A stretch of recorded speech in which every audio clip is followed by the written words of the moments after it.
ഇനി നോക്കാം ഇന്നത്തെ അറിയിപ്പുകൾ.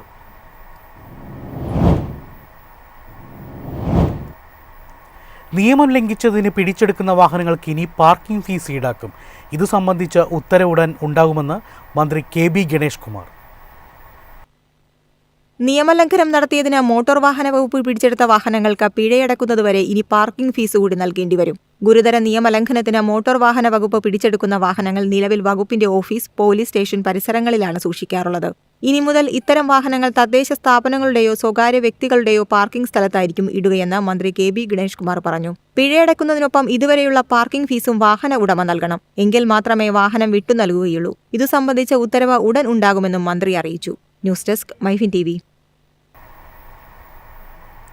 വനിതാ സംരംഭകർക്ക് അവസരമൊരുക്കി K-ഫോൺ. ഷീ ടീം എന്ന പേരിൽ 500ഓളം വനിതാ സംരംഭകർക്ക് K-ഫോണുമായി സഹകരിച്ച് പ്രവർത്തിക്കാനുള്ള അവസരമാണ് ഒരുക്കിയിരിക്കുന്നത്. ബ്രോഡ്ബാൻഡ് കണക്ഷൻ, OTT പ്ലാറ്റ്ഫോം എന്നിവ വീടുകളിലെത്തിക്കുന്ന എക്സിക്യൂട്ടീവ് പാർട്ട്ണർമാരായി പ്രവർത്തിക്കാനാണ് വനിതാ സംരംഭകർക്ക് സാധിക്കുക.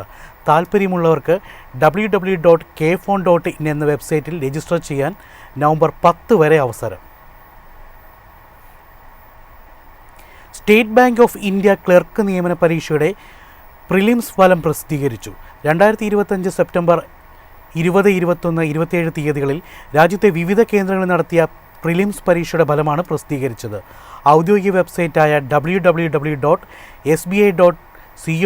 വഴി ഉദ്യോഗാർത്ഥികൾക്ക് ഫലം പരിശോധിക്കാം. പ്രിലിംസ് ഫലത്തിൽ യോഗ്യത നേടിയ ഉദ്യോഗാർത്ഥികൾക്ക്